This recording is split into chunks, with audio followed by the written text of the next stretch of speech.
Salut les amis et bienvenue dans cette nouvelle vidéo. Donc aujourd'hui on va parler de GNS3. Donc dans les vidéos précédentes on avait parlé de VMware Workstation. On a dit qu'est-ce que c'était, on a vu comment installer étape par étape. Donc aujourd'hui, vu que l'objectif c'est de pouvoir intégrer VMware Workstation avec le simulateur GNS3. Donc aujourd'hui on va voir comment déployer GNS3. Mais avant on va aller on va parler un peu de GNS3. Qu'est-ce que c'est que GNS3 en fait? Donc GNS3, donc c'est GNS3, c'est l'abréviation donc de Graphical Network Simulator 3. Donc en fait, c'est un émulateur de logiciel de réseau qui a été sorti pour la première fois en 2008.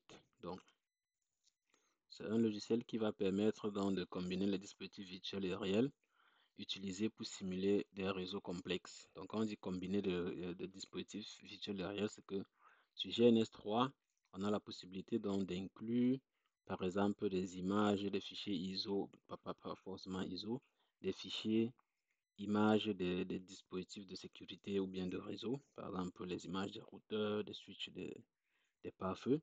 Et puis on va pouvoir combiner cela avec un environnement réel de machines vraiment physiques. Donc c'est ça un peu la force de GNS3. Donc c'est un logiciel également populaire pour la préparation aux examens de certification professionnelle en réseau. Donc pour certains qui connaissent également Packet Tracer, c'est un peu dans le même style, mais beaucoup plus pratique et beaucoup plus disponible pour les cas réels. C'est-à-dire qu'on va voir tout à l'heure c'est quoi la différence en fait avec Packet Tracer et vous verrez que GNS3 offre donc beaucoup plus de possibilités. Donc, il est un émulateur d'infrastructure réseau open source, donc code source disponible, offrant donc de nombreuses possibilités d'infrastructure. Donc, quels sont les cas d'utilisation? Donc, comme on a dit tantôt, on peut l'utiliser pour faire la préparation aux examens de certification, notamment certification réseau, que ce soit des certifications Cisco, des certifications FortiGate. Donc, c'est un bon outil. Vous pouvez également l'utiliser, par exemple, pour faire des présentations des diagrammes de réseau complexes, c'est-à-dire que si vous voulez définir, par exemple, vous voulez par exemple faire une présentation d'un réseau, c'est un réseau d'une entreprise, vous pouvez monter le diagramme de ce réseau-là sur GNS3 et faire la présentation qui est assez réelle. Donc, elle s'intègre donc avec VMware Workstation et VirtualBox. Donc, comme on a dit, l'objectif de notre vidéo, c'est vraiment, de cette série de vidéos, c'est vraiment de pouvoir intégrer GNS3 avec VMware Workstation. Donc, on verra ça plus tard. Donc, GNS3 également est un outil, comme un simulateur, comme on a dit, multifabricant. Donc, il intègre, on a la possibilité d'intégrer les outils Cisco, des images des équipements Cisco, les images des équipements FortiGate et plusieurs autres fournisseurs plusieurs autres fabricants d'équipements de réseau. On peut les intégrer dans ces images-là, au sein de GNS3 afin de monter un réseau avec plusieurs fabricants. C'est-à-dire que en temps normal dans votre entreprise, vous pourriez avoir dans les équipements de plusieurs fabricants. Donc sur GNS3, vous pouvez simuler dans ces réseaux-là en temps réel et voir ce que ça donne. Intégration avec les appareils physiques, du moins comme on dit.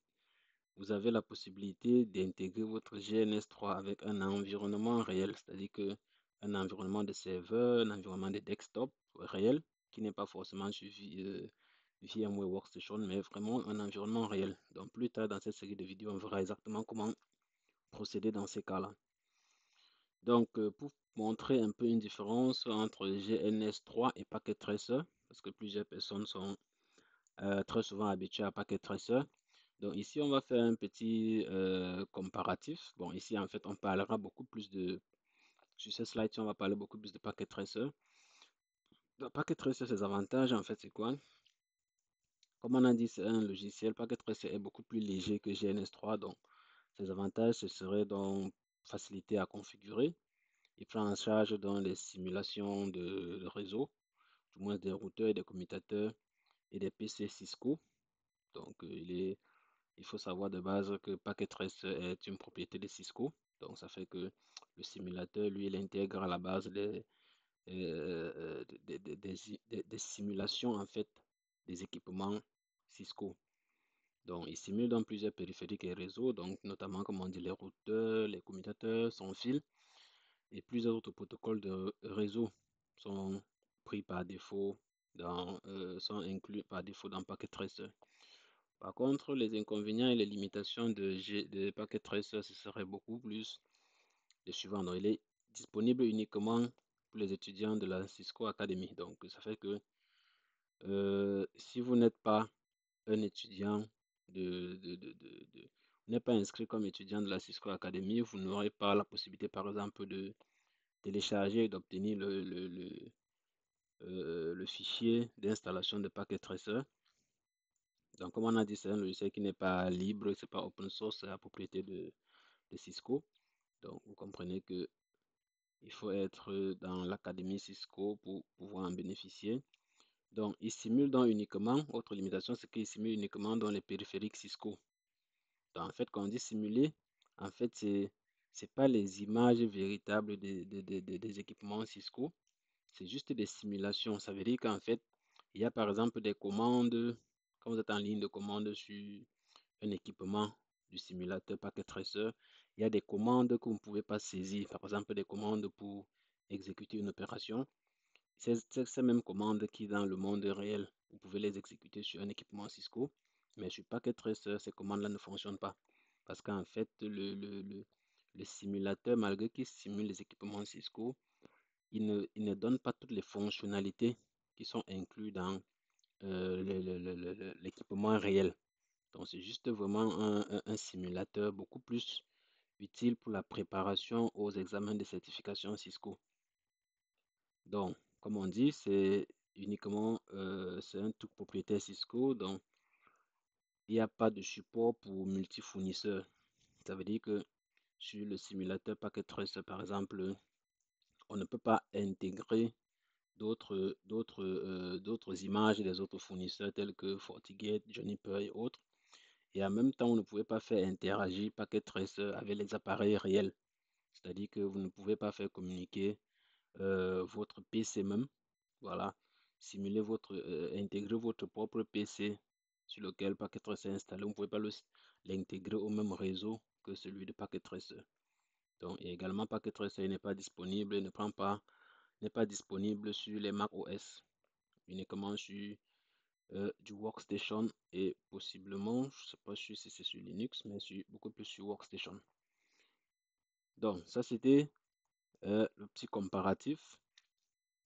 Donc, pour ce qui est des prérequis pour le déploiement de GNS3, donc déjà ce qu'il faut savoir, comme on a dit, GNS3, il est assez complexe et donc il exécute dans les appareils virtuels, dans des machines virtuelles. Donc, ça veut dire qu'à la base, pour que votre GNS3 puisse bien fonctionner, vous devez tenir compte que vous devez utiliser également un hyperviseur, notamment peut-être Workstation ou VirtualBox, si vous voulez faire usage des fonctionnalités complètes de GNS3.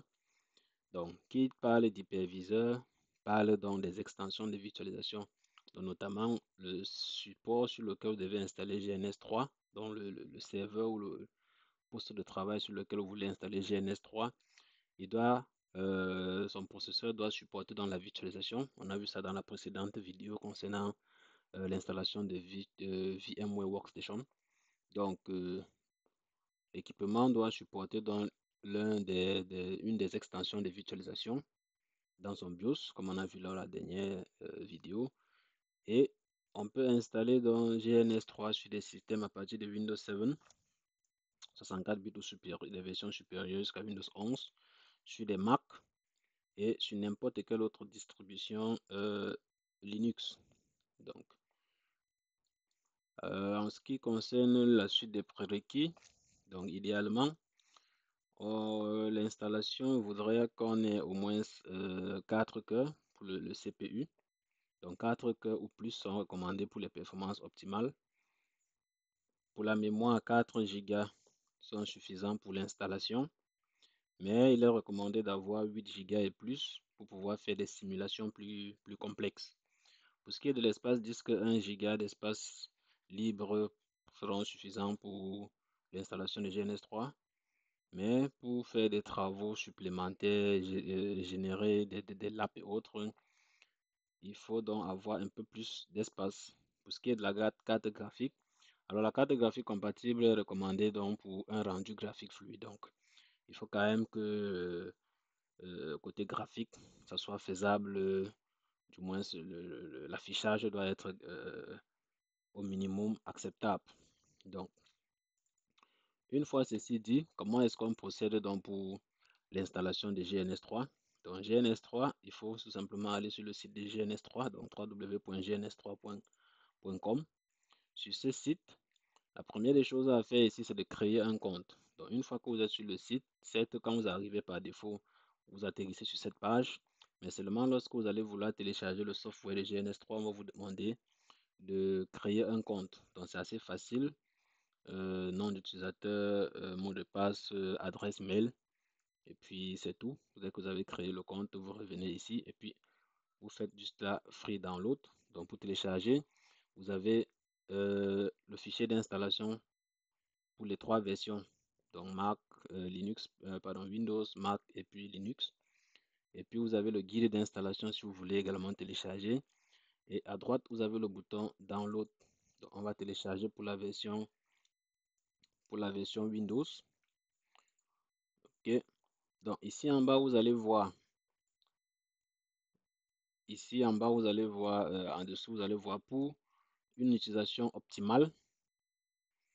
On recommande d'utiliser, de downloader, donc de télécharger GNS3 VM, qui est la machine virtuelle GNS3. Donc, on verra ça là dans la prochaine vidéo, comment utiliser GNS3 et l'intégrer à VMware Workstation pour pouvoir utiliser GNS3 de façon optimale comme proposé ici. Donc, on va retourner rapidement dans la machine et puis on va dans le fichier de téléchargement. On va donc exécuter notre logiciel, le setup, notre GNS3. Donc là, l'installation, très souvent, ça va être juste une affaire de suivant, next, next, next. Donc ici, on demande de sélectionner quel est le type d'installation qu'on veut, on prévoit faire. Par défaut, ça vient sur le type custom.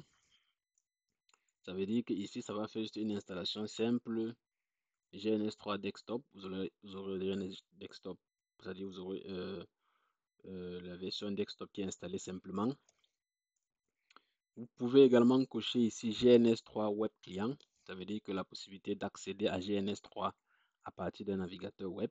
Vous pouvez également sélectionner ici d'installer cette possibilité. Vous avez également donc ici la possibilité d'installer également la GNS3 VM. Ça veut dire que dans ce processus-ci, vous allez installer à la fois le logiciel desktop de GNS3, la version web de GNS3 et la machine virtuelle. Sauf que pour installer la machine virtuelle, il faut qu'au préalable, vous ayez déjà installé par exemple un outil de virtualisation comme VMware Workstation ou VirtualBox. Bon, nous, on a déjà installé VMware Workstation, mais pour cette étape-ci-là, on ne va pas installer le GNS3 VM.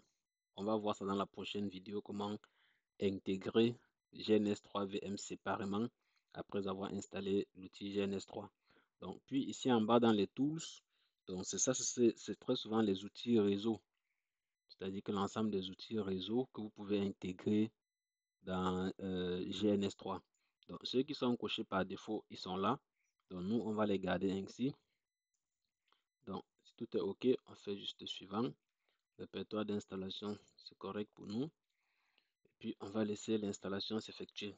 GNS3 est installé. On peut cliquer donc ici sur Finish avec la possibilité, lorsqu'on clique sur Finish, de lancer l'outil également directement. Donc, on verra plus tard comment, on verra dans une autre vidéo donc comment déployer la machine virtuelle GNS3 une fois que GNS3 est enregistré, une fois que GNS3 est installé. Donc là, chers amis, je vous revois dans la prochaine vidéo pour qu'ensemble on puisse voir comment on déploie GNS3, comment on lance GNS3 pour la première fois, comment est-ce qu'on le configure, comment est-ce qu'on l'intègre avec VMware Workstation. Donc, on se revoit dans la prochaine vidéo.